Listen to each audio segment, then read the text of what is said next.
have you ever, like, during this journey dealt with like a period where you felt like you're going to burn out?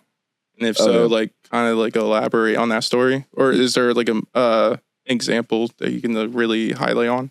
Yeah, I'll actually say so. Just to give a little background on me, I did EXO Cash for up until like 2022. And I was in college at the time, and I would come home from college. My studio was at home. Lovely studio, by the way. Lovely studio. I saw that shit. I'm like, holy fuck. I got to get you a picture so you can get it up there. Yeah. For real. Yeah. Is it on your Instagram or? I'll send you guys some stuff. Bet. Yeah, I should have some somewhere. Maybe it is. Gotcha. My bad for interrupting. No, you're I just good. love that studio low key. I was like, oh shit, dude, this is fire. Anyway, so sorry. You're good. Yeah, I would go home, go to the studio. I'd open up a project, and just the burnout came from something else, and we can get into that. That's fine. But the burnout would happen, and I would just open a project. I'm like, all right, what do I want to do? I would just find myself start, and I'm just like, I can't do this. How do I get that motivation back? It took me a long time, man. It took me a long time.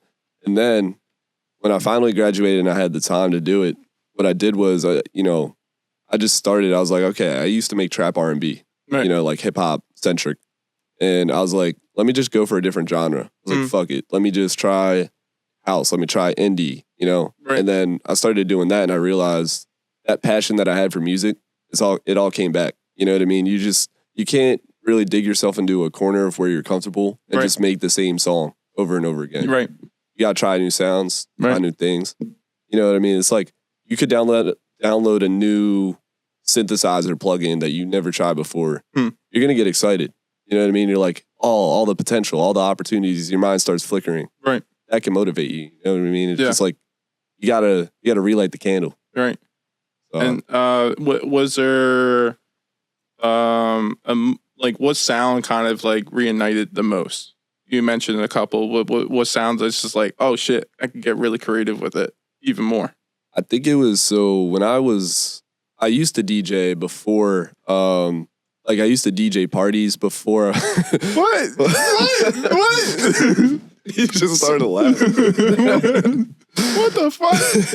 So you say you could DJ at mom's? Let me take over at mom's. Dude, it's bad. It's brutal. Yeah, it is brutal. I gotta hear the same old playlist from before our time. Yeah. It's not even like the good classic music. It's like that 2000s classic like hip hop that nobody listened to. Right. Right. And it's overplayed over and over again. So overplayed. I don't mind the 2000s classics. Right. I don't mind the Katy Perry. Give me that.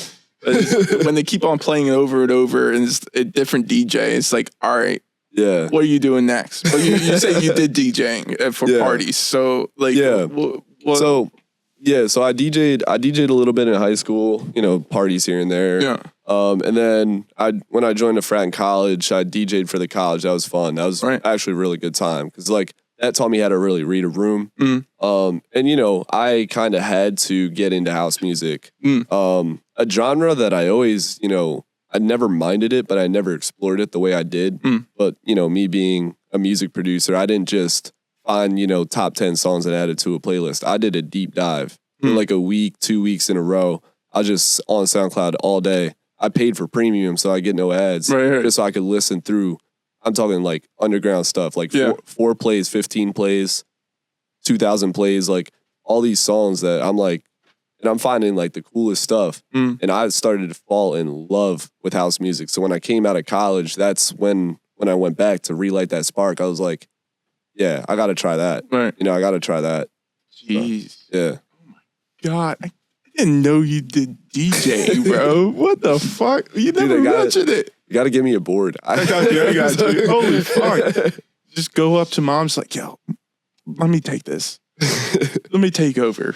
Let me show you how this is maybe that's the next investment. Just get the board. Right? Yeah. Oh. Ask if I could use their speakers because I'm not paying that much money again. Right. Holy fuck. Wait, not to talk about money or anything. Like, how much did you put into your equipment? the studio together. Well, so my basement, you saw it. It's unfinished. So we had to finish just that room. Right. My dad's a saint. You know, he paid for the contract work for that. Right. So I just bought like, you know, the rug, computer. Computer was about, I want to say like $500. I bought like a starter, like pre-built. You know, I was a high school student, bro. I didn't have any money. I had money from working part-time at a restaurant. I was lucky to have $500 to spend. I got a cheap $60 microphone, RCM Pro. We're going to have to link the TikTok with the equipment because it's affordable. I actually show all my stuff. I have like Sony headphones, just basic stuff. Yeah. And, you know, I just put it all together. FL Studio Producer Edition. I think it was like $200 at the time. Jeez. So just whatever that total is, you know. Kept it. I think it was under $1,000 for the equipment together. Gotcha. I definitely kept it. You know, once I started adding all the sound padding, then it started to go up. But that was, you know, when I had more money to spend at the time. Right. It took time for me to realize how far I was going to go with it. And then once I, you know, started to really invest, that's when you invest your time, you're going to start investing in your money. Right. You know what I mean? Right.